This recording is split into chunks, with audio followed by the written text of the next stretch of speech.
안녕하세요. 크리스찬 독서실입니다. 오늘은 스티브 세인트의 창끝 두 번째 시간입니다. 하나님의 섭리와 연관된 기이한 상황에 의해 은발의 나이 많은 고문은 평등주의자들이면서도 한때 난폭했던 석기시대의 사람들과 함께 아마존 정글의 야생지대에서 긴 생애의 절반을 보내었다. 라헬 고모의 어머니는 부유층에서 태어나 사치스럽고 제멋대로 하면서 자랐다. 고모의 외할아버지는 아주 유명한 유리 공예가였다. 라헬은 로렌스와 캐서린 세인트의 8자녀 중 셋째로서 고명딸이었다. 그녀의 어머니가 연약했기 때문에 고모는 나의 아빠 네이트를 포함하여 어린 남동생들에게는 제2의 어머니와도 같았다.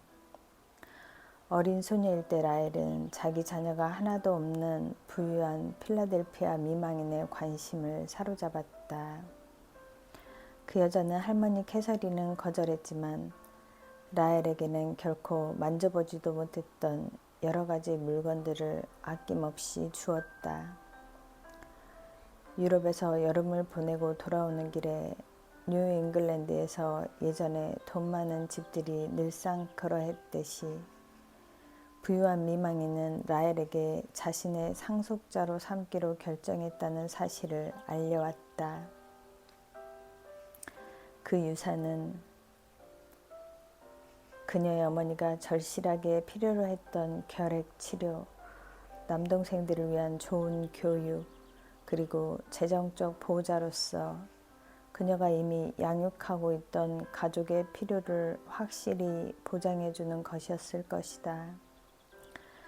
그러나 라헬은 부요와 미망인이 죽을 때까지 후견인이 될 것을 요구할 것이라는 이유 때문에 그 제안을 거절하였다.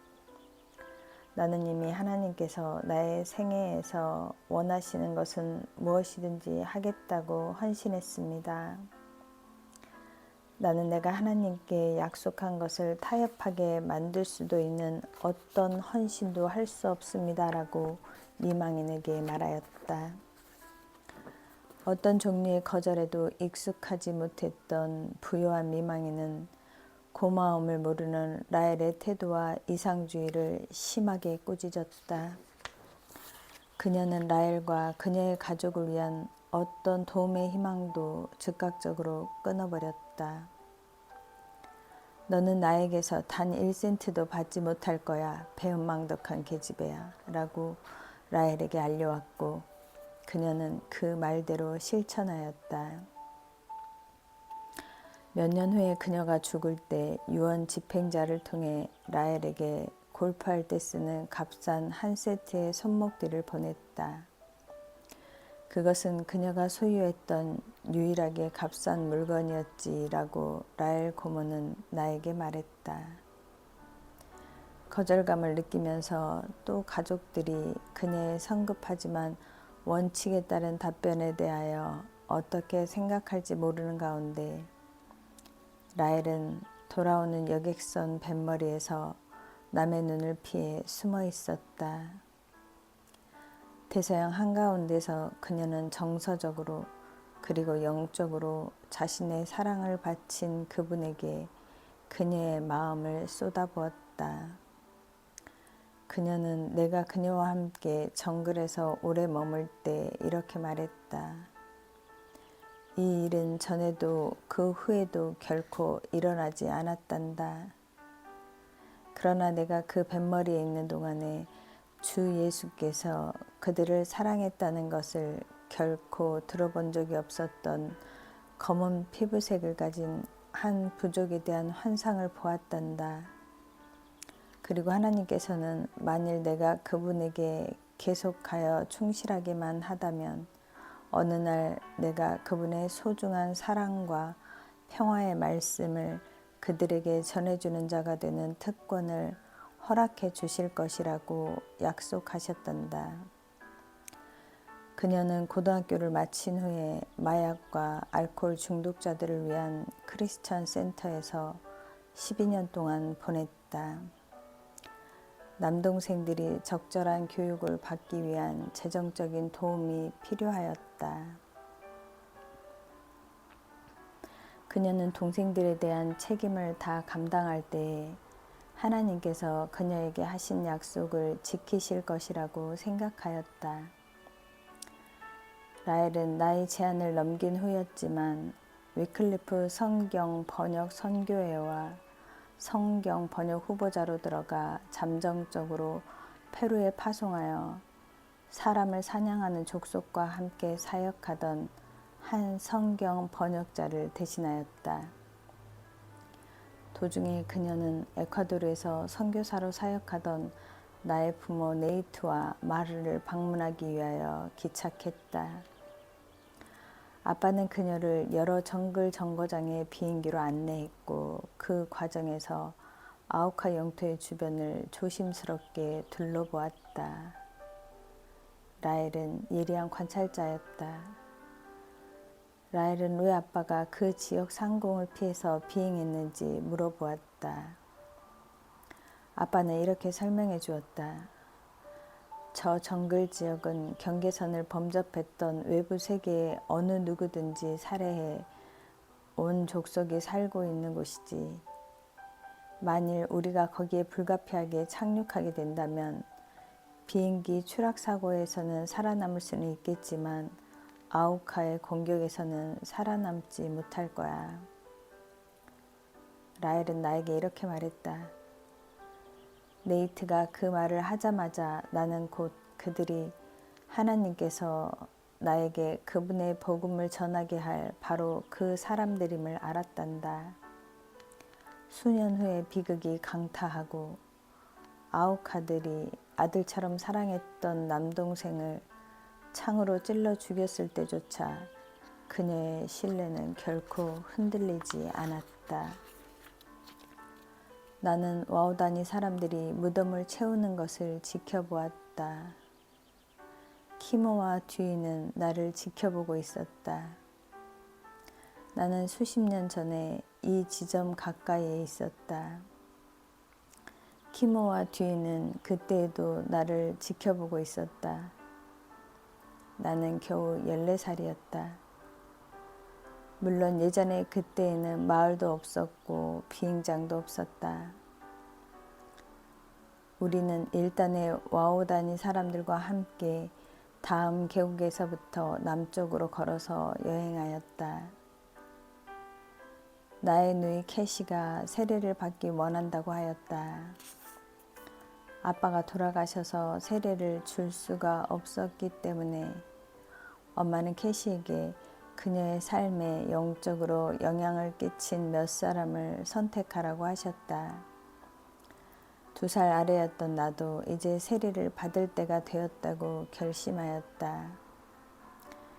나는 세례가 중요한 것이기는 하지만 저 이토타 곧 창조주의 아들이 자신을 따르는 자들을 위하여 설정하신 기준에 따라 살기로 굳게 다짐하는 것을 보여주는 어떤 상징적인 행동이라고 이해하였다.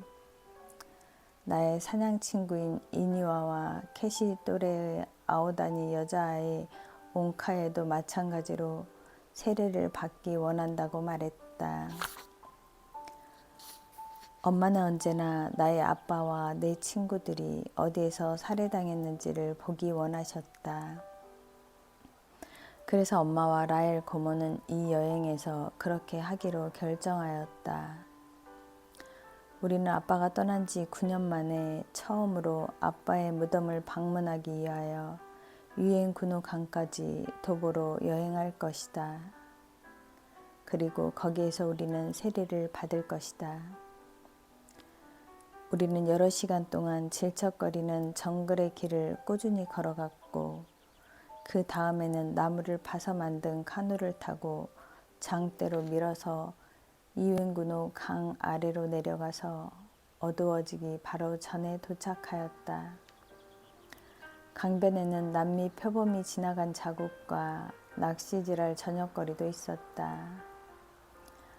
와우다니 사람은 정글 기술을 시범으로 보여주었고 나는 낚시질하는 법을 가르쳐 주었고 밤을 지낼 야영지를 만들기 위한 재료들을 모았다. 와우다니 사람들이 조금 취했는데도 도착했을 때 얼마나 많이 가지고 왔는지 보고 나는 놀라움을 금할 수가 없었다. 라헬 고모가 와우다니 사람들과 함께 살기 시작하였기 때문에 나는 고모와 그 부족과 함께 머물 수 있는 모든 기회를 가졌다. 라헬 고모가 방법을 찾은 후에 나는 죽임을 당하지 않고 그곳에 머물 수가 있었다. 와우다니 사람들은 외부인을 죽이고 또 그들에 의하여 죽임을 당하는 오랜 역사를 가지고 있었다. 내가 처음으로 와우다니 영토를 방문했을 때 나는 겨우 9살이었다. 나는 불쌍할 정도로 깡말라 있었지만 거의 그 부족의 어른들만큼 키가 컸었다. 저녁 안개가 우리의 작은 야영지 주변에 자리를 잡기 시작하고 밤의 소리들이 세레나데를 시작할 때쯤 거처가 다 만들어졌다. 불을 피웠으며 물고기와 원숭이는 솥단지 속에 있었다.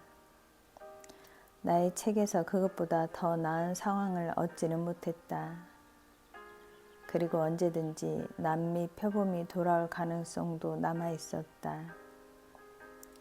그것은 분명 어떤 흥분할 만한 소동거리를 보태어 주었을 것이다. 다음 날 아침에 따뜻한 물에 갈아 넣은 바나나로 된 전통적인 와우다니식 아침을 마시고 지난밤에 남은 고기를 마저 먹어 치운 후에 우리는 세례식을 위하여 준비했다. 캐시는 키모와 듀이가 우리에게 세례 주기를 원했다. 그들은 둘 다 내가 존경하도록 배운 전사들이었고 그들은 나를 가족처럼 대해준 사람들이었다. 캐시의 선택이 좋았다. 키모는 우리 중 일부가 고개를 숙였을 때 웬공기에게 이야기하였다. 오래전에 우리는 아주 나쁜 일을 하기 위해서 이것에 왔었나이다. 그러나 이제는 당신의 이름을 부르면서 당신을 우리 마음에 모신 가운데 선한 일을 하기 위하여 돌아왔나이다. 이 4명의 어린 사람들을 물속에 넣었을 때에 그들은 예전의 삶의 방식에 대하여 죽게 될 것이며 그들이 이제 참으로 우리를 위하여 당신의 길을 만들어 놓으신 이토타 곧 당신의 아들을 따라서 당신의 길을 걷기를 원한다는 것을 보여줄 것입니다. 키모가 기도하기 전까지는 그와 듀이가 이 모래사장을 잘 알고 있다고 생각하지 못하였다. 세례를 베풀어 달라고 우리가 선택한 사람들은 나의 아빠와 아저씨들을 바로 이곳에서 창으로 죽였던 사람들 중 2사람이었다. 우리가 정말 좋아하고 분명히 우리를 좋아하는 친절하고 온순한 사람들이 그런 끔찍한 일을 저지를 수 있었다는 것은 맞지 않는 것처럼 보였다. 나는 아빠를 잃은 고통을 잊지 못했지만 키모와 듀이 그리고 이 끔찍하고도 놀라운 장소를 함께 방문한 모든 다른 와우다니 사람들을 사랑하지 않는 것도 상상할 수가 없었다. 그런 다음에 키모와 듀이는 캐시와 옹카예와 이니와와 나를 물속에 집어넣고 마치 우리를 장사 지내는 것처럼 우리를 내리눌렀다. 우리를 다시 들어 올리고는 우리에게 하나님의 길을 따르면서 행복하게 그리고 평화롭게 살라고 말해주었다. 우리는 모두 주위가 기도하고 있는 동안에 강변에 다시 모였다. 뒤는 보통 때에는 말수가 적은 사람이었는데 웬공기에게 말할 때에는 많은 영역을 언급한다. 나는 우리가 바라볼 것이 그처럼 많은데 왜 눈을 감고 있어야 하는지를 의아해하면서 눈을 떴다. 물의 위 우리가 이룬 둥근 원 한가운데에 아빠의 작은 파이퍼 비행기와 아주 많이 닮은 밝은 노랑나비 한 마리가 날아왔다. 뒤가 마침내 우리의 창조주에게 기도를 마쳤을 때 그 나비는 아직도 사람들이 56헌이라고 부른 아빠의 비행기가 파괴된 정확한 그 자리에 있었다.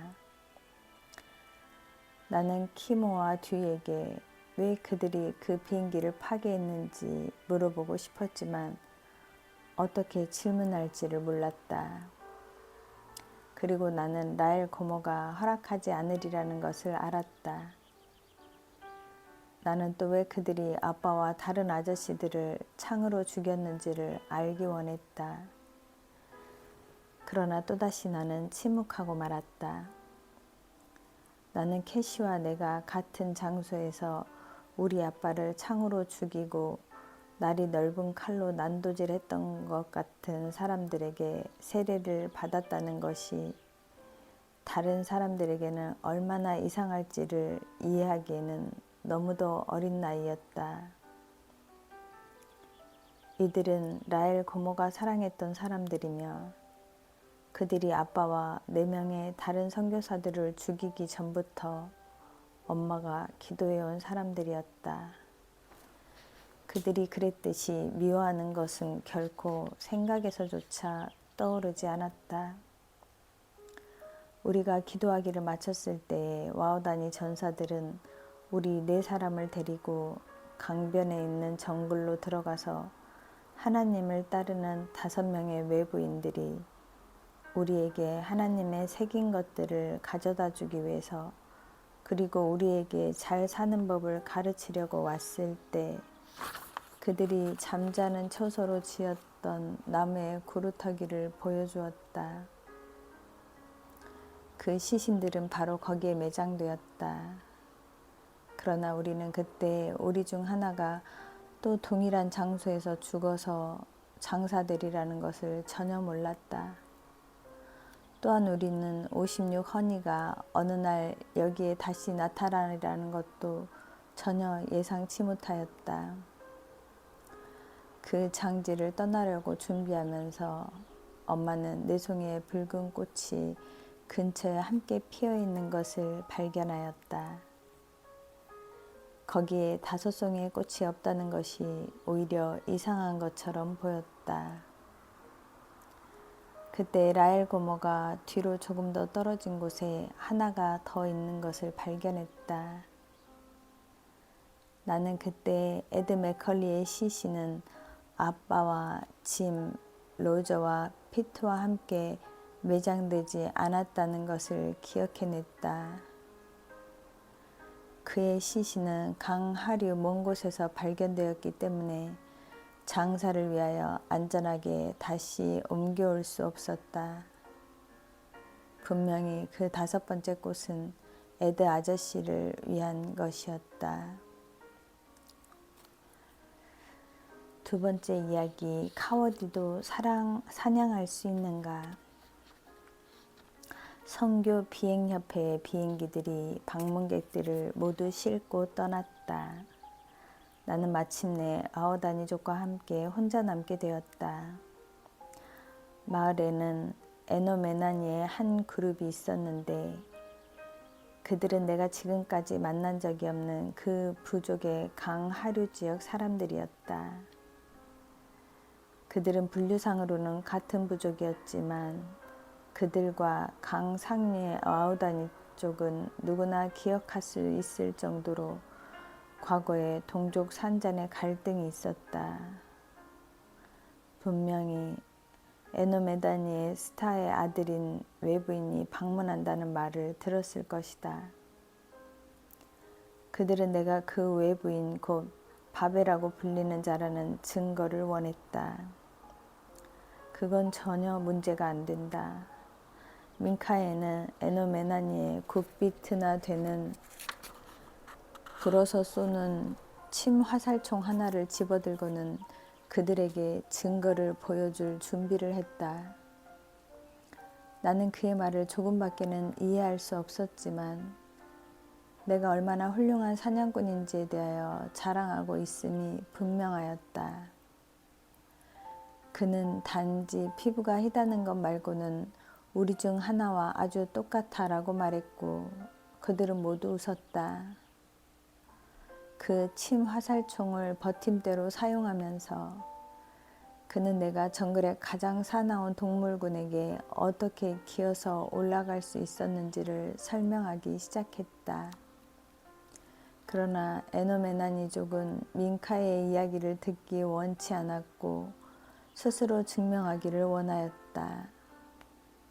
내가 이 상황에서 통할 수 있는 아이디어를 생각하며 마음이 분주해 있는 동안 한 소년이 사냥터에서 돌아왔다.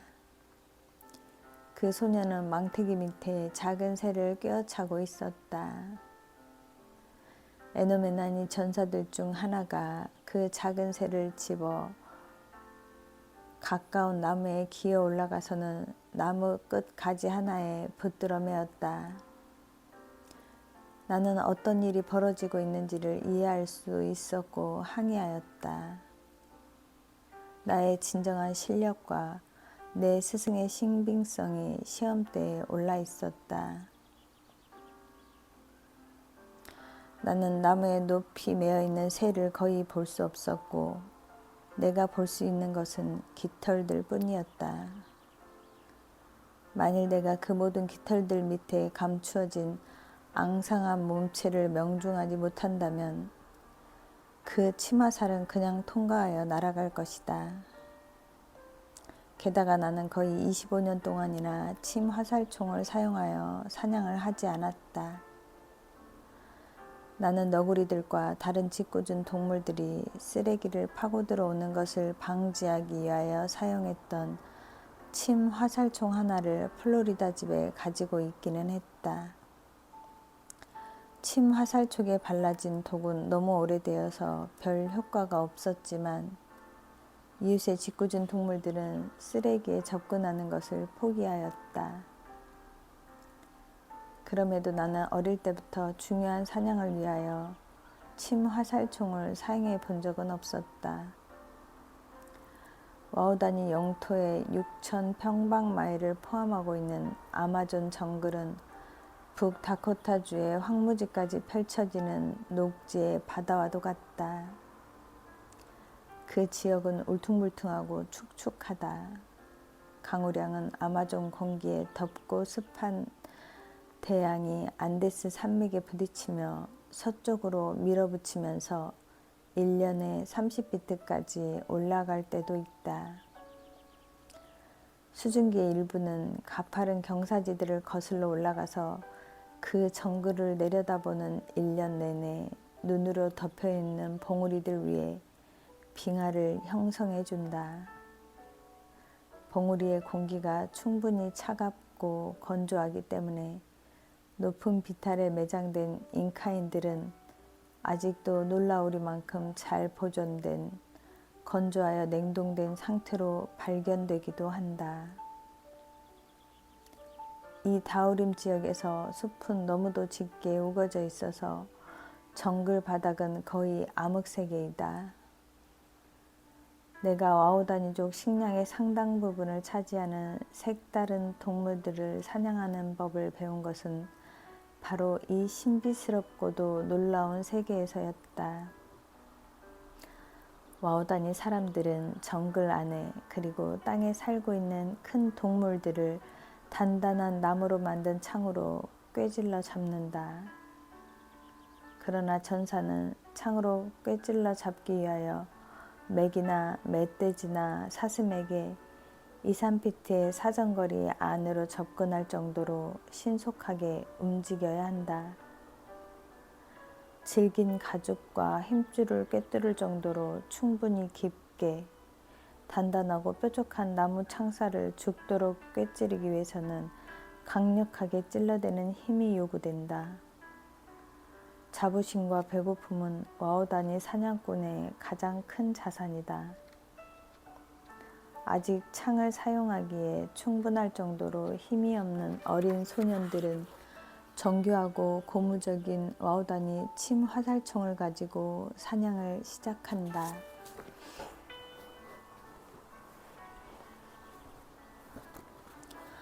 내가 소년이었을 때 첫 번째 도전은 짙게 우거진 숲을 통과할 때 소리를 내지 않고 달려가면서 구피트의 침 화살총을 어떻게 다루는지를 알아내는 것이었다.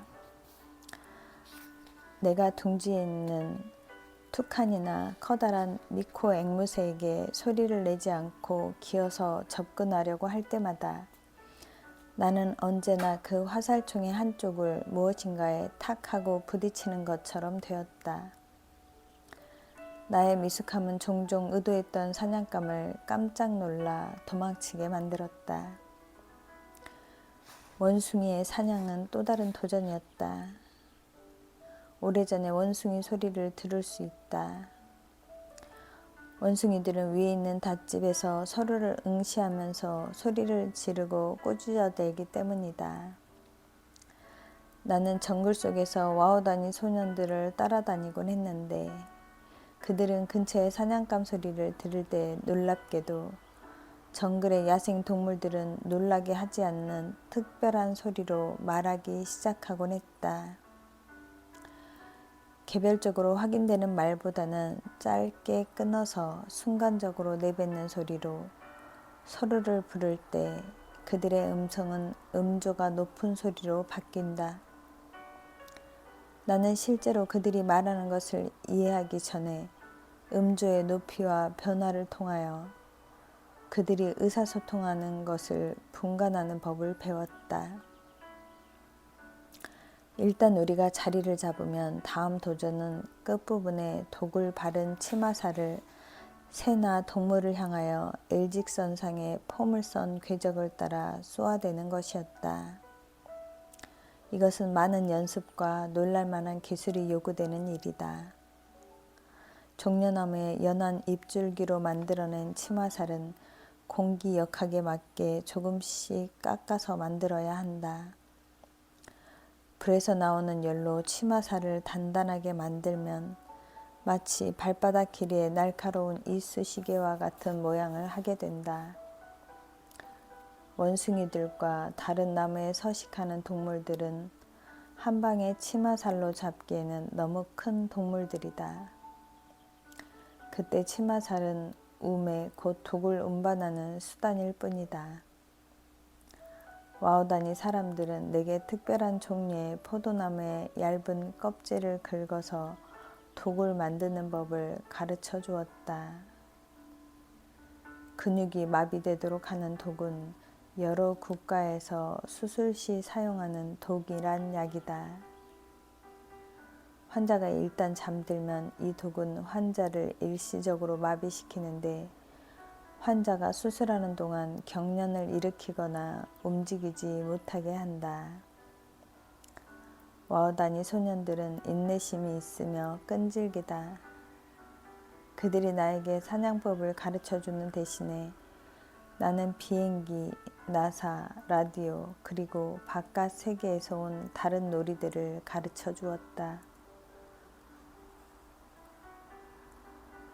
바깥 세계에서 나는 언제나 소프트볼이나 축구나 농구 경기를 할 때 첫 번째로 선택되었다.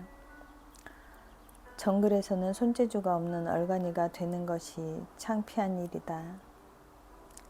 그러나 나의 와우다니 친구들이 많은 인내심을 가지고 나를 지도해 준 후에 나는 마침내 사냥하는 요령을 터득하기 시작했다. 나는 이제 그들이 나를 좋아하지 않았더라면 내가 그렇게 많은 사냥감이 놀라서 도망가게 만들도록 하지 않았으리라는 것을 깨달았다. 내가 또 깨닫는 것은 특별히 밍카에가 그의 소년들을 격려하여 나에게 이 중요한 정글의 기술들을 가르치게 했다는 사실이다. 나는 그가 아주 오래전부터 내가 그들과 함께 머물러 사는 것을 바라고 있었다고 생각한다. 그는 분명히 나를 가족의 일원처럼 대접해 주었다. 언젠가 우리는 꽤 큰 원숭이를 쏘아서 잡았다. 원숭이는 무게가 거의 15파운드나 나갔는데 약간 질기기는 했지만 많은 양의 고기를 얻을 수 있었다. 사람들은 종종 나에게 원숭이가 어떤 맛인지 물어본다. 아주 솔직하게 말한다면 닭고기와 흡사하다. 원숭이는 화살을 맞으면 날카로운 비명소리를 내고 발톱으로 심하게 옆구리를 핥히며 반응한다. 독화살은 거의 즉각적으로 부러졌으나 그 독을 바른 끝부분이 효과를 나타내어 원숭이를 마비시켰다. 끝부분은 간단히 부러져서 떨어져 나가지 않았다. 와우다니 친구들은 나에게 모든 진짜 치마살 받침대에 달려있는 피라니아 턱 속에 치마살을 틀어박는 법을 가르쳐 주었다. 독을 바른 끝 부분 바로 뒤로 치마살을 취약하게 만드는 홈을 만들어서 원숭이가 그 치마살을 뽑아내려고 했으면 그것이 부러져서 떨어져 나가게 된다. 다른 원숭이들은 도망가는 대신에 다친 친구에게 어떤 일이 발생했는지를 알아보려고 주위에 모여들었다. 원숭이들이 공격을 당하고 있음을 깨달을 때면 우리는 이미 서너 마리 정도를 명중시켰다. 나뭇잎이 심하게 흔들렸다가 바로 잠잠해지는 부스럭거림과 함께 원숭이 떼는 이쪽 나뭇가지에서 다른 가지로 건너뛰면서 도망쳤다.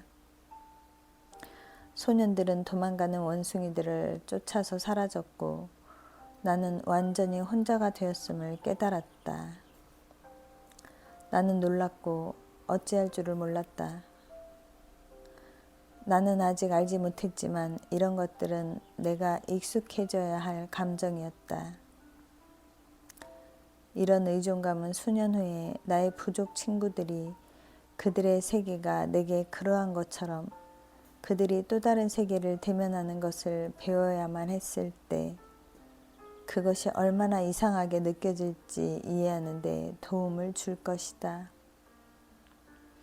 엘리베이터와 움직이는 보도들과 화장실과 자동차와 식품점들을 보았을 때 그들 역시 어찌할 줄 몰랐을 것이다.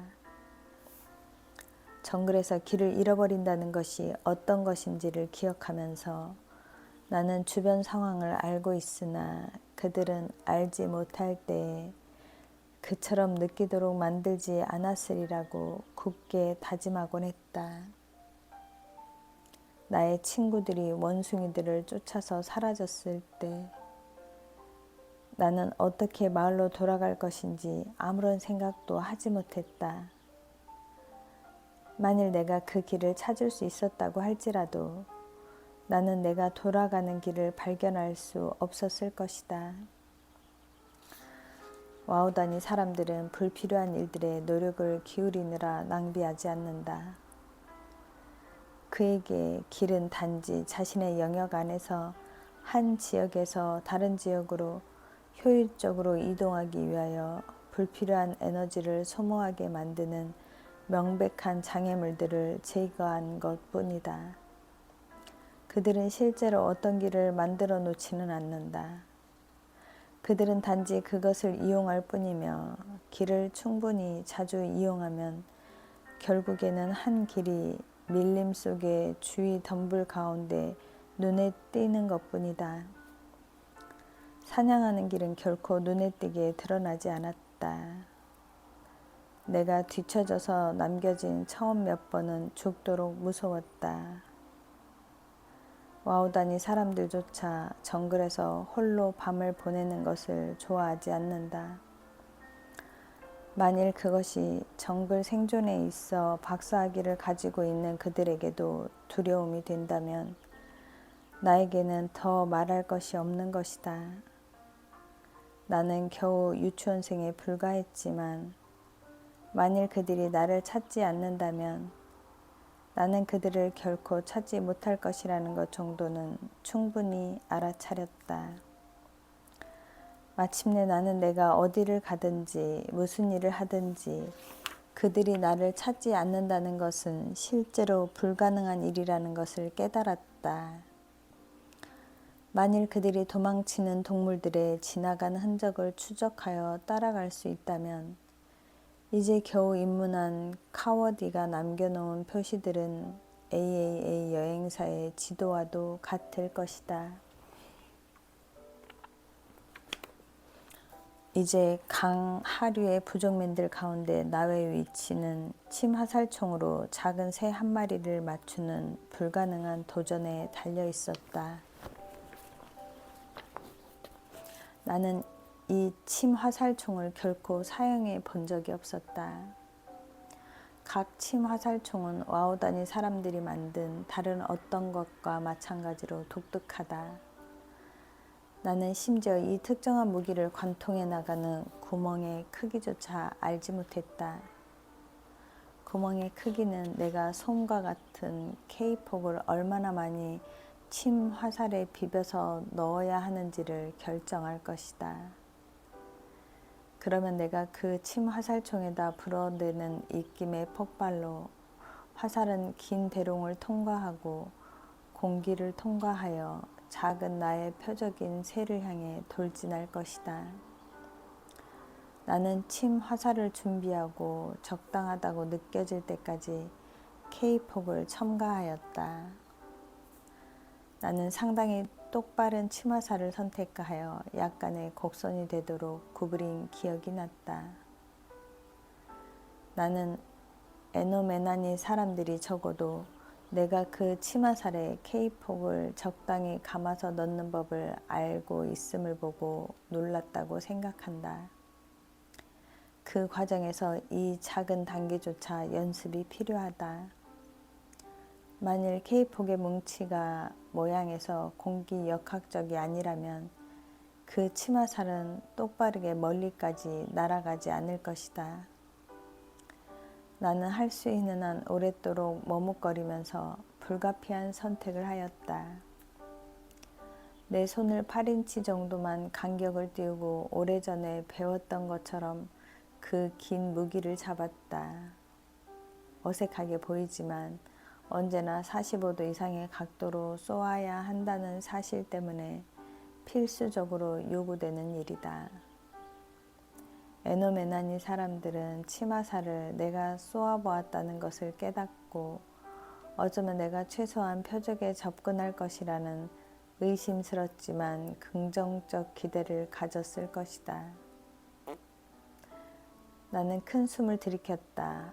뺨은 볼록 튀어나왔고 두 눈을 크게 뜨고 연습도 하지 않은 입김으로 만들 수 있는 모든 압력을 실어서 불어댔다.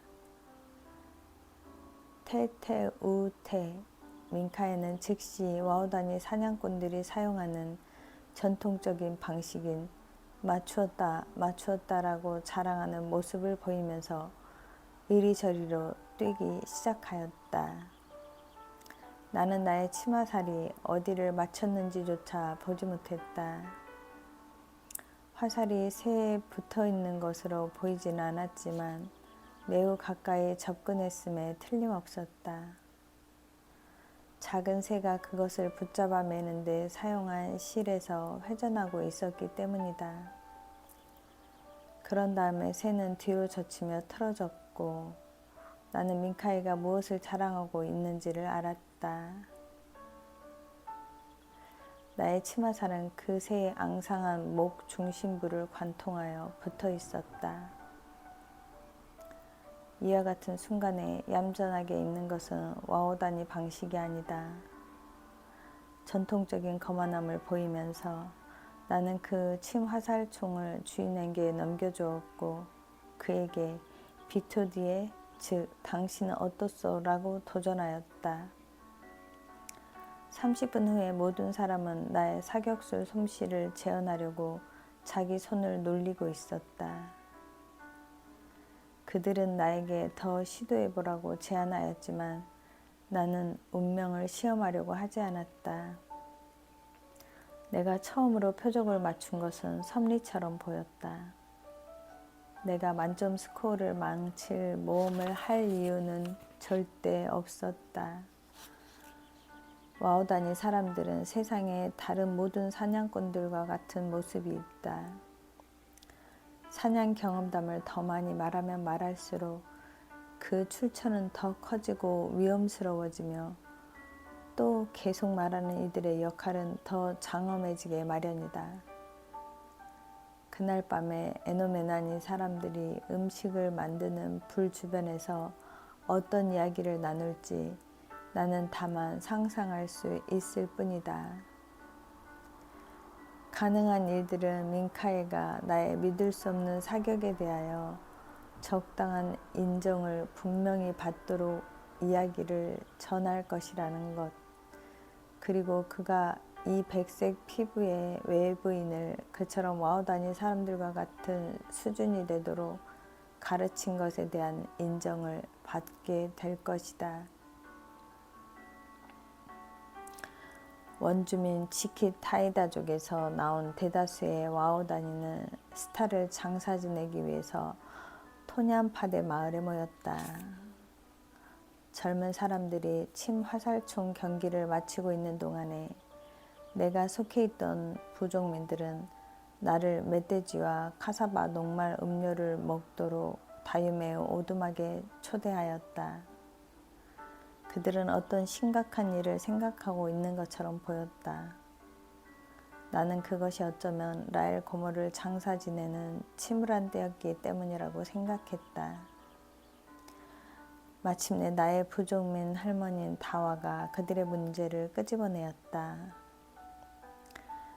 이제 스타가 죽어서 장사되었으니 우리는 내가 와서 우리와 함께 살 것을 요구한다. 이것이 도대체 무슨 말인가? 나는 그녀가 한 말을 일부 잘못 이해했을지도 모르지만 나는 와서 우리와 함께 살라는 부분의 말은 틀림없이 정확하게 이해했다. 그것은 근사한 제안이었으나 나는 내 가족의 일부처럼 되어버린 이 사람들이 요청하는 의미를 쉽게 받아들일 수 없음을 깨달았다. 나는 간단하게 사업을 그만둘 수 없었다. 나는 또 북미에서 살아가는 법을 배우기 위해서 20여 년 동안이나 애를 썼다. 내가 에콰도르에서 수년을 보낸 후에 교육을 받고 인맥과 투기가 기승하는 사회에서 사업과 가족들 속에서 성장한 동시대인들과 경쟁하는 것이 얼마나 힘든 일이었는지는 모른다. 그러나 나의 아내 지니는 어떠한가? 그녀에게 가장 큰 모험은 22세에 2주간 동안 찬양 그룹 한 팀과 유럽 여행을 위하여 남미를 방문하러 미네소타주를 떠났던 것이다. 다와와 나의 이나나니 정글 가족은 지니와 우리의 4자녀가 그러한 이상한 요청에 대하여 어떤 생각을 할 것인지 전혀 알 턱이 없었다. 쇼는 대학 생활을 시작했고 제임은 고등학교를 마치고 있었다. 막내 아들 제시와 외동딸 스테프니는 잘 사귀어온 친구들이 있었고 고등학교 재즈 악단과 다른 활동들로 분주하였다. 아닙니다. 당신이 방금 나에게 요청하신 것은 불가능한 일입니다. 그러나 초청해 주신 것에 대해서는 감사를 드립니다. 라고 나는 속으로 생각했다. 나는 여러분이 메시지를 보내실 때 내가 방문하도록 하지요 라고 응수하면서 이것이 그 대화를 종결짓게 할 것이라고 확신하였다. 그러나 나의 생각은 완전히 빗나가고 말았다. 우리는 당신이 가족들을 데리고 와서 함께 살라고 말씀드리는 것입니다. 나는 나의 제안을 완화시키려고 애썼다. 스타가 떠나셨으니 그녀의 집은 이제 나의 것입니다. 여러분이 나를 부르면 가끔씩 와서 여기에서 여러분과 함께 살 수 있을 것입니다. 다와는 타협하지 않았다. 너의 가족을 데리고 여기에 와서 살라고 말하고 있는 것이란다. 나는 깜짝 놀랐다. 성인이 된 와오다니 사람은 다른 성인들에게 무엇을 하라고 지시하지 않는다. 그들은 아주 드물게 어린아이들에게 강요하는 방식으로 무엇을 할지 지시하는 경우는 있다. 그들은 아마도 지구상에서 가장 평등주의적인 사람들로 각 사람은 여자든 남자든 원하는 대로 하는 사람들이다. 그런데 분명 다른 사람들에게 설득을 당한 다와는 무슨 일을 하고 있는 것인가? 분명히 그녀는 나에게 무엇을 하라고 지시하지는 않을 것이다. 그러나 그녀가 요청이 아니라 명령조로 말하고 있음이 분명했고 그것은 오해의 여지가 없었다. 그때 나는 무슨 일이 일어나고 있는지 깨달았다. 라헬 고모는 한때 나에게 이런 이야기를 해주었다. 보통 두 전사와 그들의 가족들로 구성되는 하나의 개별 아오다니 거주지는 공격이 임박했다고 느낄 때에 원수들에게서 벗어나기 위하여 정글의 또 다른 지역으로 이주하곤 했다. 다른 선택은 한 가족 집단이 또 다른 거주지에서 온 친척들에게 당분간 함께 살도록 요구하는 것을 허용하는 문화적 대처 방식이었다. 한 집의 전사들이 많이 집결해 있는 것은 공격받을 위험성을 감소시켜 주었다. 요청을 받는 집단이 거절할 수도 있었지만 그렇게 하는 경우에 그들은 와우다니 사람들에게 정서적으로 그리고 실제적으로 모두 중요한 친족적인 유대를 끊는 위험에 처하게 된다. 가족들이 원수들에 대항하여 함께 뭉쳐 있을 때에 삶의 기대는 증폭되었다. 비록 그들이 정말로 함께 뭉쳐 있을 때라도 부족 안에서 극단적인 과격한 행동은 그들의 삶의 기대를 믿을 수 없으리만큼 짧게 만든다. 누구라도 동화의 권리를 가볍게 요청하지는 않겠지만 또 그 누구라도 납득할 만한 이유 없이 반대하지도 않을 것이다. 마침내 분위기는 가라앉았다. 와우다니 사람들은 나에게 오라고 가볍게 요청하고 있는 것이 아니었다. 그들은 나에게 명령하고 있었던 것이다. 그렇게 함으로써 그들은 또한 나에게 높은 경의를 표시하고 있었다. 그들은 나를 가족으로 생각했던 것이다. 그러나 그 어떤 것도 내가 와우다니 사람들과 그들의 독특한 문화에 대하여 거의 알지 못하는 또 다른 가족과 함께 다른 생애를 살고 있다는 사실을 지워버릴 수는 없었다. 나는 와우다니 가족의 요구를 가볍게 부정할 수 없었지만 아무렇게나 받아들일 수도 없었다. 나는 오래된 핑계를 사용하기로 결심했다. 웬공기 곧 하나님께 이야기해보고 그분께서 합당하게 여기신다면 그때 와서 여러분과 함께 살겠습니다. 알기 쉽게 번역하자면 그것에 대하여 기도해 보겠습니다. 라는 것이다.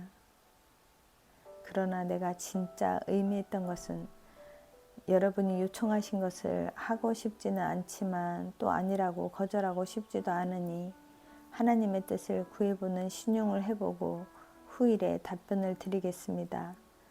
그리고 나는 당신들이 그것을 실제로 하나님의 답변이라고 믿기를 바라며 그것에 대하여 당신들이 반대하기는 어려울 것입니다. 라는 뜻이다. 와우다니 사람들은 그들이 거주지로 삼는 땅을 수천 가지 방법으로 영민하게 다룬다. 그러나 나는 능란한 손재주가 상을 받을 만한 기술이 되는 것과 마찬가지로 능란한 말솜씨로 판단력을 흐리게 만드는 외부인의 방식을 배웠다. 그렇지만 그들은 내가 적당히 얼버무리고 넘어가는 것에 대하여 물러서지 않았다. 다와는 연기가 가득한 작은 오두막에 모인 무리를 쳐다보며 선언하였다.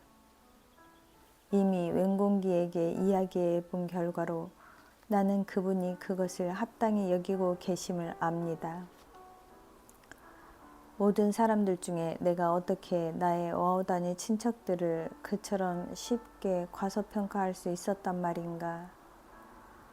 다와와 대부분의 사람들이 성경을 읽을 수 없었다는 것이 그들이 그 책의 한 족속이 아니라는 것을 의미하는 것은 아니었다.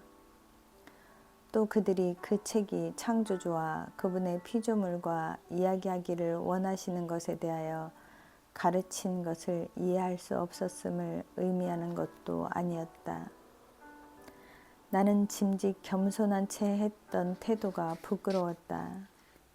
의도적이지는 않았지만 그들을 거절할 좋은 이유가 여전히 필요하였다. 웬공기와 나의 아내 온긴 카모 곧 진이에게 이야기해 본 후에 만일 그들 모두가 합당하게 여긴다면 나는 분명히 오겠습니다.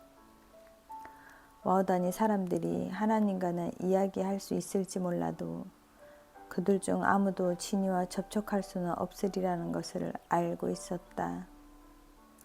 가장 가까운 전화도 수일길이나 떨어져 있었고 또 그들이 거기에 도착한다고 해도 아무도 전화기를 사용하는 방법을 알지 못할 것이다. 또한 그들은 전화카드도 그것을 살 돈도 없었다. 나는 안도감을 느꼈고 그처럼 예민한 이문화적 상황을 다룰 수 있는 나의 능력에 약간 으쓱한 기분마저 들었다. 다와는 겁을 먹지도 당황하지도 않았다. 그녀는 모인 사람들에게 선언하였다. 온긴 카모는 하나님을 따르는 자인데 만일 하나님께서 바베가 오는 것을 합당히 여기신다면 온긴 카모가 어찌 합당히 여기지 않을 수가 있습니까? 나는 깜짝 놀랐지만 또 감동도 받았다. 나는 가까운 친구 하나가 종종 어려운 결단에 봉착했을 때 말하던 것을 기억했다. 지금부터 100년 후에 우리가 얼마나 성공했는지 또는 우리의 삶이 얼마나 안락했었는지 누가 관심을 갖겠는가. 그때 중요한 것은 우리의 삶을 무엇에 투자했는가 하는 것이겠지. 나는 상냥하고 사랑스럽지만 모험심이 없는 아내와 4명의 아이들에게 내가 와우다니 사람들이 원하는 것을 마음속으로 심사숙고했다는 것을 어떻게 설명할 것인가 생각할 수 없었다. 나는 굴복하려고 하지 않았지만 또 반대할 어떤 방법을 생각할 수도 없었다. 그 부족민 가족의 요구로 나는 두세 개 사이에서 불안정한 위치에 서게 되었다. 어느 쪽을 선택하든지 그것은 분명히 나에게 소중한 사람들을 치명적으로 소외시키게 될 것이다. 그리고 내가 신중하지 않는다면 나는 양쪽 모두를 소외시킬 수도 있다. 나는 내가 이러한 궁지에서 어떻게 승자로 빠져나올 수 있는지는 오직 하나님만이 아신다고 생각했다. 감사합니다.